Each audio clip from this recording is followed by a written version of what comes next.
Hi,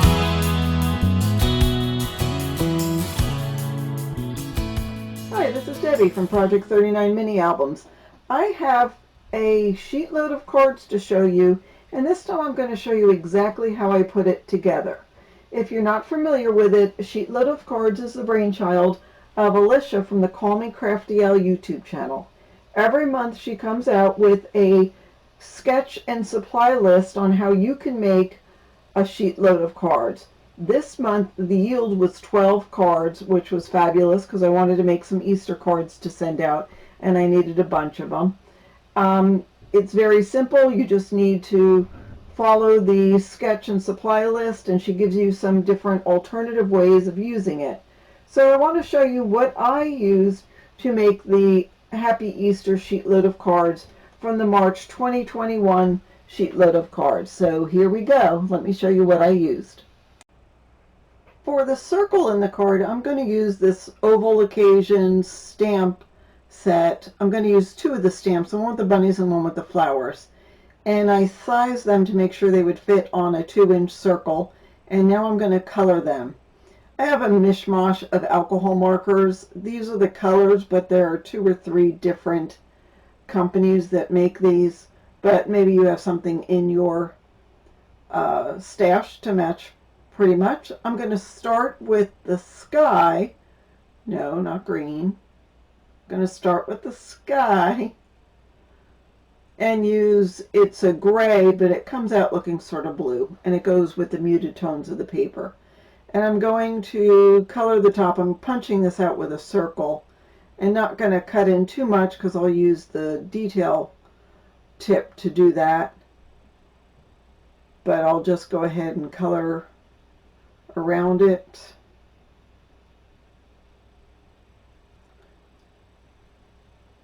Yeah, I wanted to make sure I got the top because that's where the top of the circle is going to be. And it'll all blend together. It'll all meld. So now I'm taking the point tip and going around the details and just coloring it in from there.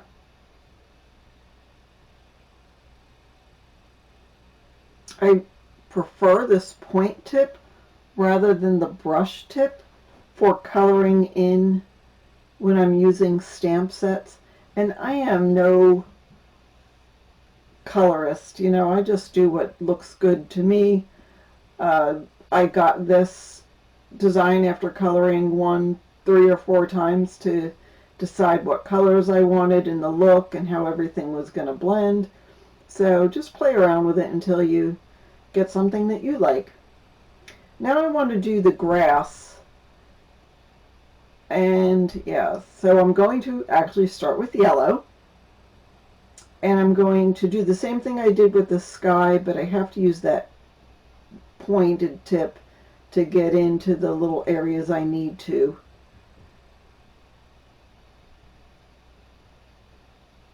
And just going to go across the bottom, and then I'm going to take the green and go in at the horizon of the grass. So we decided that's the horizon. There we go. Because again, I wanted muted colors. So otherwise I could have just colored this all, the grass all in with the green. But I want it to blend a little bit. So now I'm going to go back with the yellow and just blend in where that green is. Just so it'll, again, meld and flow a little smoother. And to further blend in the bottom, I'm going to grab a blender brush. Now this is where I don't mind using a brush tip, although this I think is a point tip. But just going to do that so it'll blend in some of that yellow to the white. So it's more of a gradual transition than a sharp, crisp line. Alright, since I have the green out, oops, wrong side, I'm going to color the leaves that are in this. And when I'm coloring in, I don't go to the exact outline of the stamped image because I don't want it to blend outside of the area, so I sort of stay a tiny bit on the inside. You'll know your alcohol markers after you play with them for a while. You'll see what works and what doesn't. Alright, do I want the yellow now? No, I'm going to go ahead with this violet. It's called, I don't know, something lavender, but it comes out pink. And it's the exact right shade of pink that I want. So, I don't know why lavender comes out pink, but it does.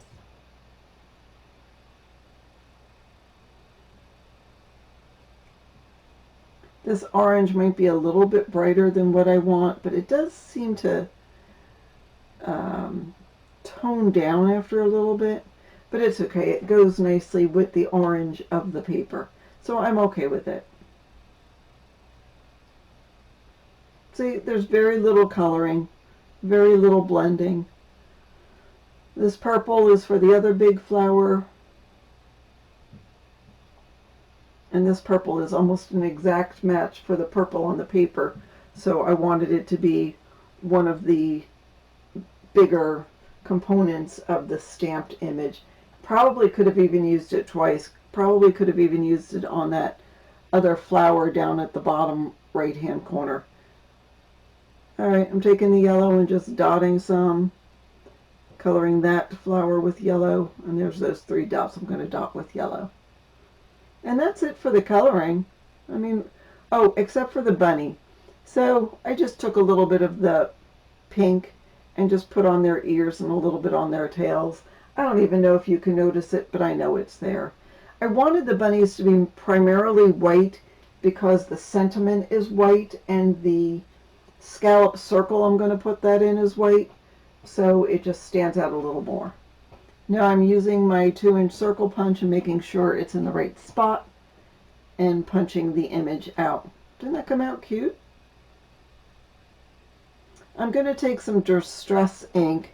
This is in antique linen, just to go along the edges and to tone it down just a little bit, because the paper again is muted tones, and I'm again trying to match the paper. It doesn't have to be matchy, but I want it to blend in. How's that for a better way of describing it? So I'm just going to ink around the edges. And that's it. Other things you could do is put little flowers if you have 3-dimensional ones, or Nouveau drops, or Wink of Stella on the bunnies, but I'm just leaving it alone.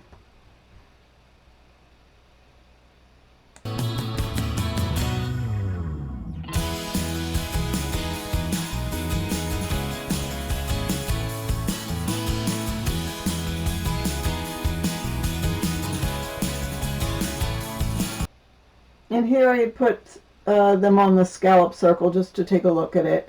I'm looking at the Sheetload, and now I'm seeing I need to cut the paper, and this tells you exactly the size to cut. So there's going to be 6 cuts of each of the pattern paper for the larger piece, 6 for the smaller piece, and I've gotten in the habit of cutting all of the paper at once, so I make sure it's lined up perfectly. And I will cut 6 here. I'll cut it down to the width of the paper, and then I'll cut it down to the height. And with this bunny paper, I'm going to try to make sure I get as many whole bunnies as I can. So this paper seemed to line up pretty good, but this time I'll turn it around. So I'll go ahead and put this in fast motion and cut the rest of the paper.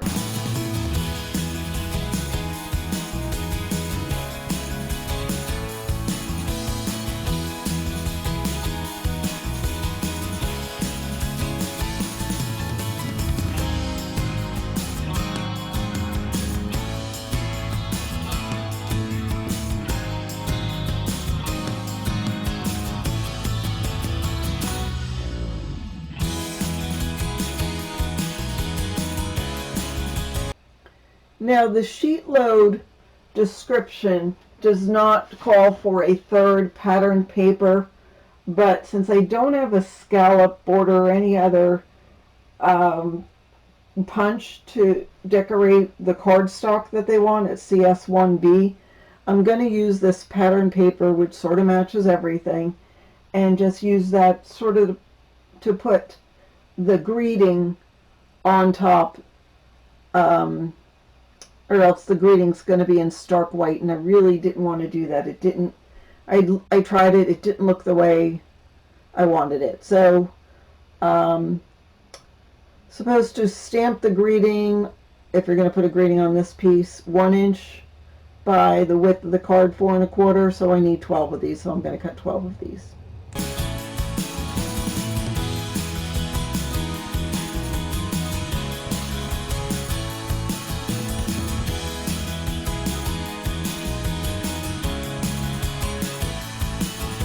And here I'm taking my corner rounder and rounding the bottoms. I'm also going to take my punch and do a scalloped edge on the bunny paper and corner round on the other. I just want to do something different.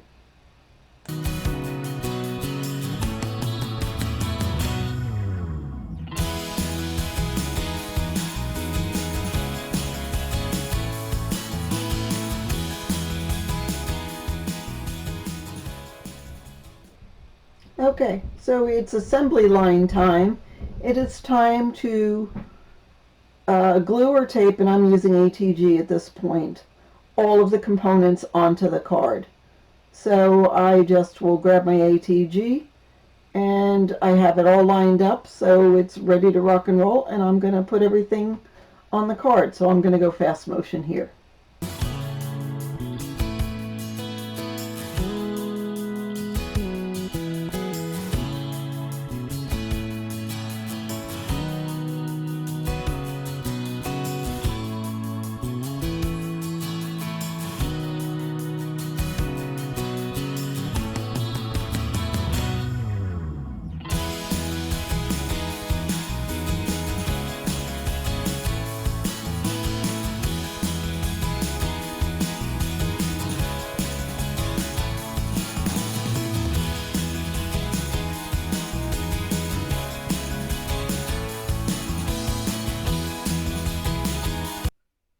And now I'm going to put the sentiments on the card, just trying to center it on that little border. Alright, so here I am putting the sentiment on, and then I'm going to put the colored bunny on the scallop circle on the card, just to get an idea of how it's going to look and see if I need to make any changes. So I put that on there, and I'm looking at it and I'm thinking, I don't know why I changed it. The one had that real orange flower. But I'm looking at it thinking, it needs something else. So I decide to grab some chipboard, and I'm going to grab one of the circle punches as a template. And I'm not going to cut a whole circle. I think this is 2.5 inches for a 2-inch circle. I think the scallop's 2 1/4, but and then I'm going to cut inside the lines, and I'm using this so I can pop up the circle bunnies. I feel like it just needed a little something, and having some dimension on this part was what I needed. Once I put it together, I was pleased with how it all looked.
here again are the bunny cards. This is using the March 2021 sketch and supply list from Call Me Crafty Al. I will put her channel and link to this sheetload of cards sketch in the description box, and also link to the other cards I made with the same sketch. Go ahead and check those out, and please go ahead and like and subscribe. I've got a couple other things up my sleeve, and have a fabulous day.